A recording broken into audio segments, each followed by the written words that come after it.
Pau is a town fit for kings.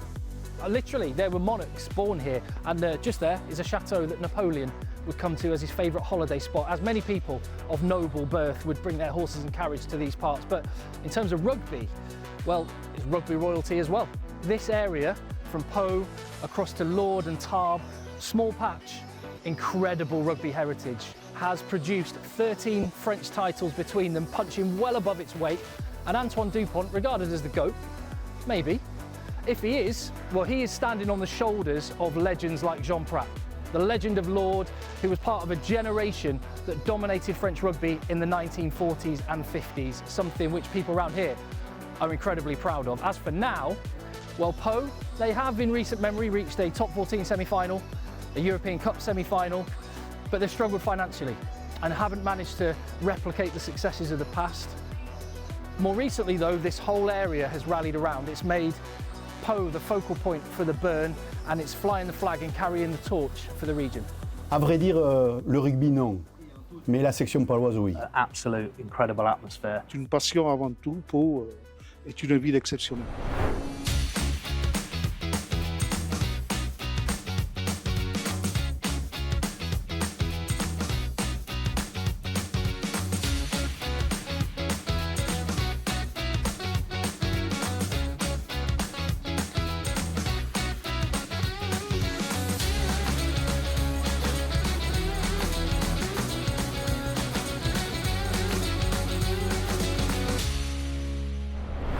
It's times like this when you sit in the tranquil French countryside that you ask yourself the question, why is it players like Dan Robson want to come and live and experience this rather than Coventry? Not a bad part of the world to be working, is it, mate? Can't really complain, to be honest, at the minute. Weather's unbelievable, sun's out.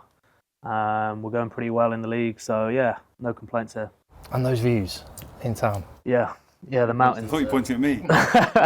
Yeah, the mountains are pretty spectacular, and something when I first arrived, one of the boys said, I never get bored of it. And I went, okay, I'm sure you don't. And we're what now, 14, 15 months into it, and yeah, waking up, looking at that view is still, it takes your breath away. And the rugby? It's good. I mean, it's been progressing for us since I've got here. I think for, the ambition at the club is something that, drew me here, and we wanted to progress and really push the boundaries of what section has been, and since it's been in the top 14, and we're slowly getting there and implementing the things we want to do, and I think this season we've shown a lot of that. Our position in the league is good, and it's where we definitely want to be now as a club, instead of kind of scrapping around at the bottom. So yeah, it's good, and I'm enjoying it, and that always helps. One question I got for you is about when you first came here, what were your expectations about French rugby? Did you have any stereotypes? Did you expect what happened when you got here, or was it different? Yeah, probably expected, bigger, a bit more physicality in the games, probably a bit slower as well. That was kind of my mindset coming into it, and potentially use my running game to be able to manipulate defences a bit more, and yeah, it's probably not as big as I thought. I think the rolling subs definitely played a part in that, and being able to bring your big guys off, give them a little rest, and put them back on. It was something I wasn't used to. So when I saw one of the big guys going off, it was kind of like, oh, job done. And then 10 minutes later, he runs back on, and I was like, okay, probably not as slow, a bit looser for sure. Probably not as structured as what I was used to in the English game, but physicality-wise, just immense. Just so many big blokes here, and that's probably the big difference. There's always big blokes no matter where you play in the world, but here, every team just warming up. You're like, all right, it's going to be a big bloke coming down your channel at some point. So yeah, it takes a bit of getting used to, but it's been great. One player that it's only a matter of time before he breaks through on the international stage. Tell us about Emilien Gueton, and how special is this kid? Yeah, very, very. I mean, I obviously got my first taste of him last year, and again, just massively impressed about how he went about his business. Young kid, not the biggest, but was in the gym the longest, was, in first thing, working as hard as he can on all his attributes. Played 13, played on the wing, electric fast, quite deceptive in how fast he is, because he's quite nimble and then he gets in space and he's rapid. So, and he's someone that, you know, his English is better than mine. So when I first got there, I was like, I thought he was French. And he's brilliant, and he's Born in Croydon.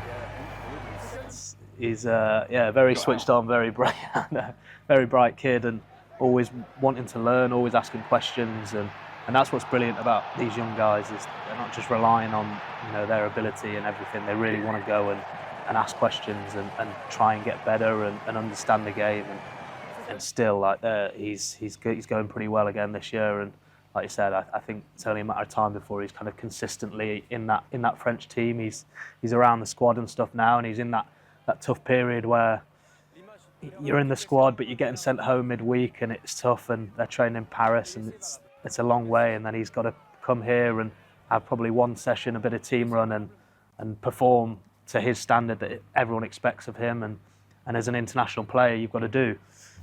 I've learned in the short time I've been in PAU that I didn't realise just how much of a rugby heartland this is. What's it like playing in front of that crowd? It's amazing, to be honest. It's again, like yourself, wasn't too tuned up on the rugby here. Knew they were passionate as most French teams are, but yeah, I got a bit of a shock when I first arrived and ran out of the hammer. It was incredible, and you know, this year especially, you know, we've had a pretty good few weeks. We've been winning a lot at the start of the season, and the crowd, the town have really bought into that, and the crowds have just gone through the roof, and you can really feel the passion coming through. And I think it's one thing, week in, week out, no matter where you are, home or away here, it's just absolute incredible atmosphere.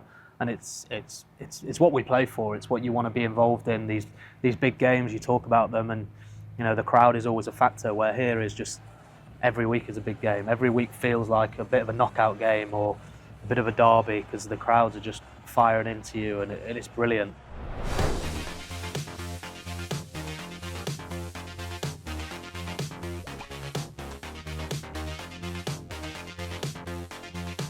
Hello everybody, we're here in PAU. We're here this week to see Section Paloise. We're in the old stadium. It's the stadium used by the academy now, and it's got some incredible memorabilia to show the players where their club comes from. And to talk to us about that history and the region's history, we got Pierre Capdeville. Donc alors, au début, pourquoi est-ce que tu n'aimes pas les Anglais?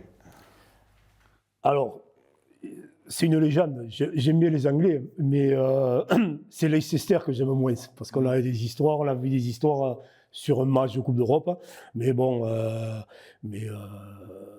alors je m'étais un peu énervé, mais j'aime bien l'Angleterre. J'adore Churchill, Shakespeare et bien sûr Richard Paul Jones. Ouais, et les bons mecs.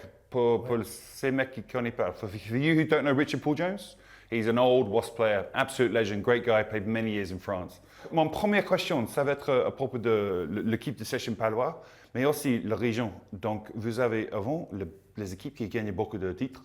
Vous avez plusieurs de villes proches d'ici qui avaient le club de rugby très grand, les grandes équipes et les grands joueurs. Peux-tu dire comment ça marche maintenant? C'est que Section Paloise, le reste, ils font quoi? C'est vrai que on avait comme concurrent, il y avait Lourdes, qui a 40 km, Tarbes, et surtout Oloron, et qui était aussi au même niveau qu'au Pau, et tous ces clubs ont plongé. Et donc en fait, il reste que Pau, qui joue en top 14, et donc il y a beaucoup moins de... Enfin, il n'y a plus de concurrence. Le seul concurrent, c'est Bayonne, qui est à 150 km. Et ils sont basques. Et ils sont basques. Et les gens, tout le monde, ils sont derrière le club, ils sont derrière la Section Paloise. On est dans un département qui est coupé en deux. Donc il y a à l'ouest Bayonne, le Pays Basque, et ici c'est le Bearn. Oui, la section paloise, c'est un peu l'équipe nationale du Bearn. Tout le monde rêve de... Enfin, tout le monde. Tous les gosses rêvent de jouer à Pau. Oui, donc avant, ils peuvent avoir le rêve de jouer pour la France, c'est le Bearn. Ils ont envie de jouer pour le Bearn et après la France. On joue pour le Bearn et après on va jouer pour la France. Ouais. Ah, ça c'est super. Et tout le monde va soutenir le club. Tous les gens de la ville différente, ils vont venir pour les matchs et regarder Stade Amont, la section. Bien sûr, parce qu'il y a ici, tout le monde joue au rugby. Je te disais, chaque village a une église et un terrain de rugby. Voilà, tout le monde joue au rugby et donc tout le monde vient voir la section paloise maintenant. Ouais. Chaque village, combien de clubs est-ce que vous avez ici Alors, dans la Bearn? je ne sais pas, mais le comité du Bearn, c'était le plus petit comité de rugby de France et c'est celui qui avait le plus de clubs. Je pense je ne sais pas, mais il doit y avoir au moins 30 ou 40 clubs de rugby. Waouh, ça c'est énorme. Il n'y a pas trop de Bearnais dans l'effectif, mais est-ce qu'ils plient un peu sur la région, l'histoire d'ici? Ouais, c'est compliqué. Il y a quand même le capitaine, Lucas Rey, qui est d'ici, j'ai joué avec son père. Le demi-mêlée, d'Aubagnat, après il n'y a plus beaucoup de Bearnais. Mais bon, c'est normal, c'est l'évolution. Mais je crois qu'il y a beaucoup de jeunes qui... Moi, je trouve c'est une équipe... ça sera compliqué de se qualifier. Mais bon, c'est bien quand même. On fait une belle saison. Quand on joue, il y a un mec qui amène l'esprit d'équipe, l'esprit bearnais, la motivation qu'on peut voir sur le terrain. Tu crois qu'un petit peu de ça, c'est parce que vous avez un mec à la tête de l'équipe qui est vraiment d'ici, ça fait une différence? Alors, je ne sais pas si ça l'a fait au niveau des joueurs, mais au niveau du public, oui. Quand Lucas Rey, c'est à Pau, ça veut dire quelque chose, quoi. Donc, oui, c'est... le club a besoin de joueurs comme ça. Ok, le style de rugby de la Bearn? Du Bearn, ouais. Oui. Niveau nutritionnel, c'est quoi? C'est juste ou c'est bras de fer? Alors, ouais, bon, Pau, ça a toujours été devant. Toujours des grosses mêlées, mais il y avait paradoxalement, on a toujours eu des très bons trois quarts. Ouais. Philippe Bernat-Salle, entre autres, qui était international. On a eu de très très bons joueurs derrière, Nicolas Brusque, Damien Traille. Mais les gens, ils aiment quand ça joue devant. Voilà, à Pau, c'est comme ça. Ils sont maintenant, si vous faites un très bon mot, le mêlée, c'est une équipe. Les gens dans la tribune, ils vont avoir toujours le. Ils préfèrent ça. Vrai? Okay, ils préfèrent. So after enjoying the hospitality at the supporters club and the company of a bona fide club legend, it was time to head to the training ground and to catch up with current player Lucas Rey. Donc c'est le club de votre jeunesse, tu as grandi ici, tu étais né proche du stade. Donc pour toi, ça sent comment jouer pour le club comme ça? Pour moi, c'est une grande fierté. Quand j'étais petit, c'était un rêve aussi de pouvoir porter le maillot de la section paloise. Donc voilà, un rêve, une fierté et un plaisir aussi tous les jours de pouvoir jouer au rugby et vivre de ma passion au final. Donc que du positif. Pendant votre jeunesse, j'imagine que vous avez le souvenir de votre père quand il a joué, tu étais sur le train. Pierre me dit, tu étais né le jour après ils ont gagné le manoir. Oui. Donc j'imagine j'imagine que tu ne te rappelles pas cette époque-là, mais j'imagine souvent tu étais sur le train, dans le vestiaire, autour de votre père. Ça sent comment maintenant pour jouer dans la même équipe qu'il a joué avec? Ben, maintenant, c'est quelque chose de naturel, mais quand j'étais jeune, j'ai toujours été un peu dans ce chemin un peu du vestiaire, comme tu dis, tout le temps avec ses coéquipiers, ses anciens coéquipiers, avec qui je suis toujours en contact, comme tu as eu Pierre, tu vois. Donc, moi, c'était des bons moments et maintenant, de pouvoir me le vivre d'un point de vue individuel, c'est génial, c'est ce que j'ai toujours voulu faire. Ouais. Et ouais, c'est énorme. J'ai commencé à l'âge de 6 ans à la section paloise.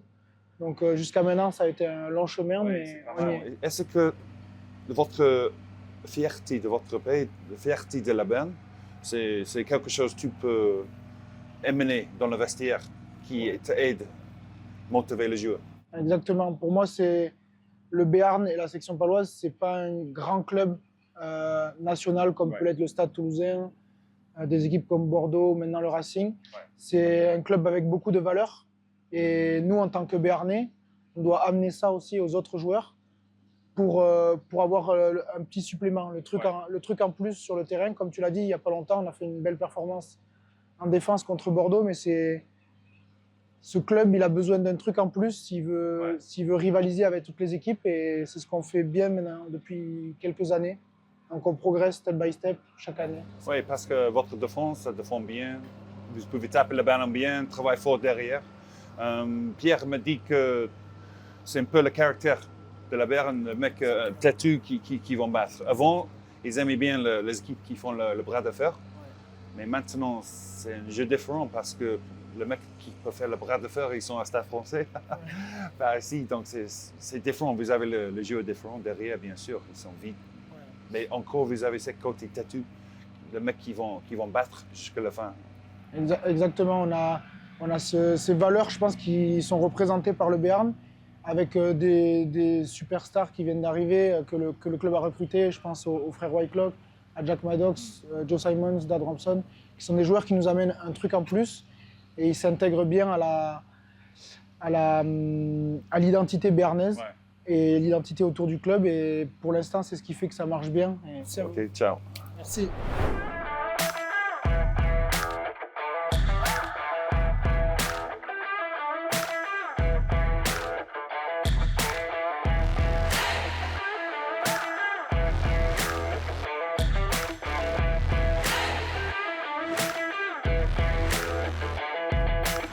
Time now then to hear from the club captain at PAU and also Joe's mate, Beka Gorgadze.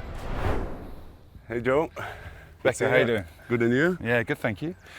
We talked to a couple of, to Luca and Pierre, who are from the Bearn, and they're really proud of the Bearn, the nation. They almost regard it like a nation who are really tough and like to fight for things. Yeah. Do you see that character in the team? Does it come through at all? Yeah, of course. I think that's been the main thing for this team for a while now, because of this character and because of this region. It's been huge for the team, and I think that's a thing that keeps us pushing in here in PAU. So we know that southwestern part of France is quite rugby region. So yeah, it's important. The last victory we had as well, it was the most important game, I think, of the year to beat Bayonne in here, which is kind of derby. Yeah, war a game, 42-40 for us.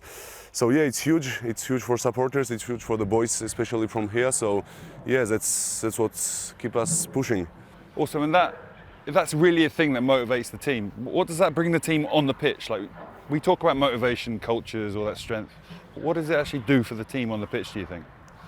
Well, I think it's identity. We made some points clear in the beginning of, especially this season, what we wanted to do as a team, and one of the main things was to bring the joy in Bearn, and especially in PAU, and the key thing was to make them proud of us by our results. So I think it's been a huge beginning of the year. We are nearly at the end, but it's been a huge year for us, and we are just looking forward to end well. And that character you have, your third best defence in the league, for example. Why is that? Would you say that's one of your strengths? That side of things. Yeah. And talk about that strength that this team has defending. Yeah, it was. Yeah, especially in the first half of the season, we had like average 11 points home, but away was a bit of a struggle. But yeah, I think the defense been a key for us throughout the season. And the moment we start to go down, that's where our defense was. Something was wrong with our defense. So we worked quite a bit about that. And even though Bayonne scored a lot of points against us, it was still a huge performance from us. Some transitions and other areas. But your kicking game's not bad as well.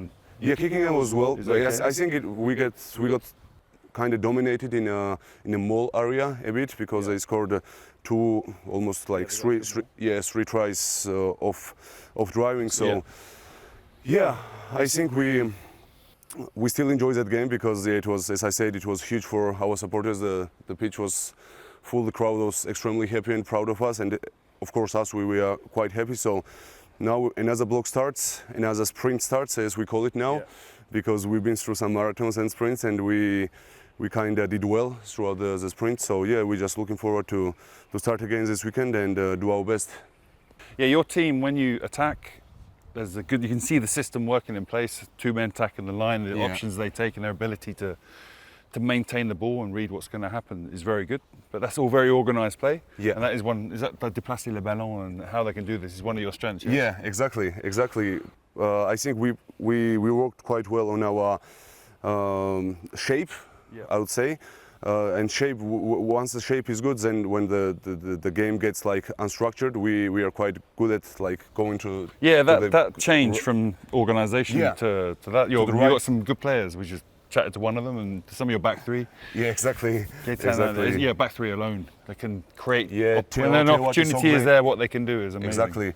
With Jack running like through gaps, and I think here we've been some unclear moments as well this season, and that was right there when we had to make like right choices, you know, and well, we kind of made the decisions that once we choose to do something, even if it's wrong, we're just gonna go for it. So yeah, it won't always gonna be the perfect plan, perfect decision. So but this is we're something just you're gonna- working on and trying to improve. Is Yeah, that ability, exactly. the ability to it's on, let's go for it. Yeah, exactly. Thanks so much, mate.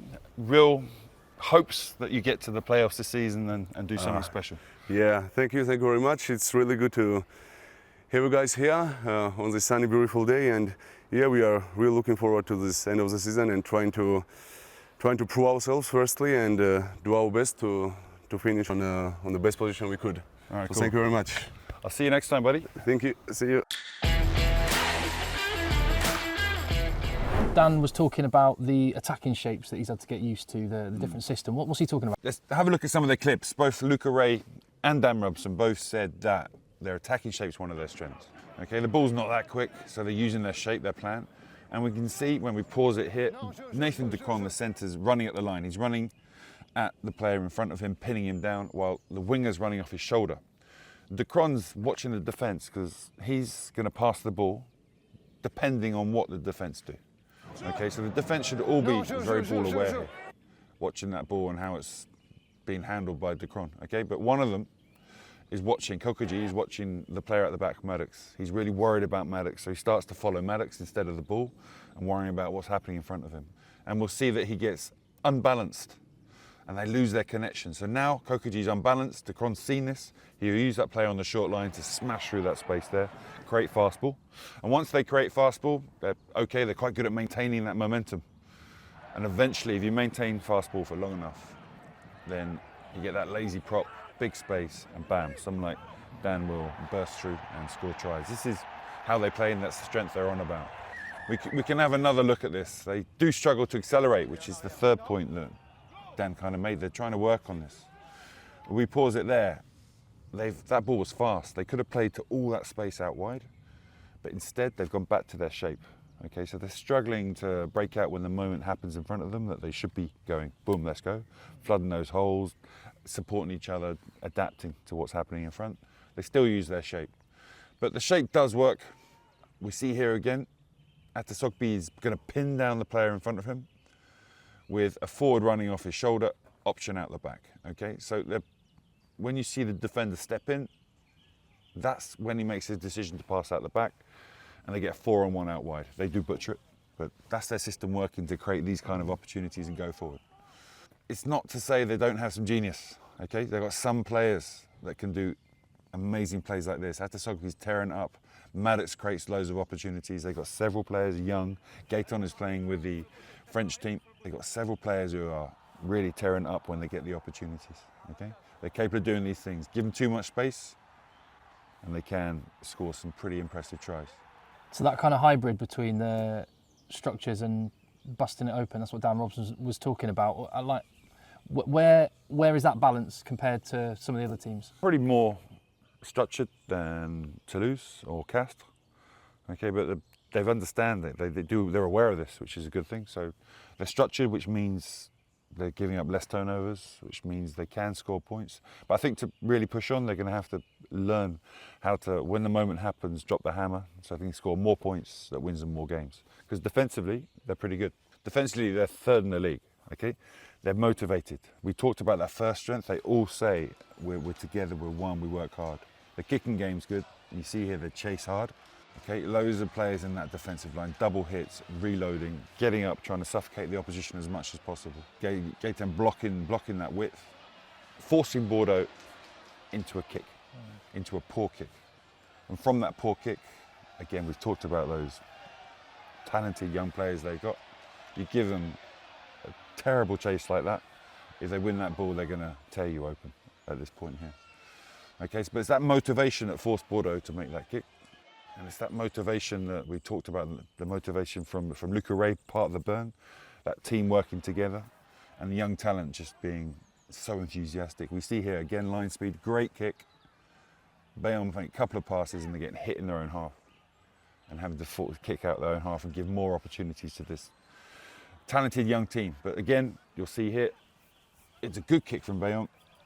So PAU are preparing to kick again, but look, they get fast ball now.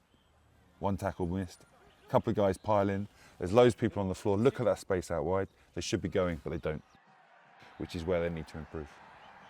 And every time they need to go to the well and find a little bit more of that motivation, as Joe said, they are the team of the Bearn. If I had to choose a French club to support, and I hadn't already, then I honestly think I might choose PAU.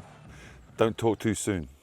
You haven't seen some other clubs yet. It's an amazing place. I liked it. I enjoyed it. I've only ever seen a hotel on the pitch before. Then I saw the town. Nice, huh? And about 4 cafes and about 3 wheels of cheese as well, mate. Yeah, but you got to embrace the local culture.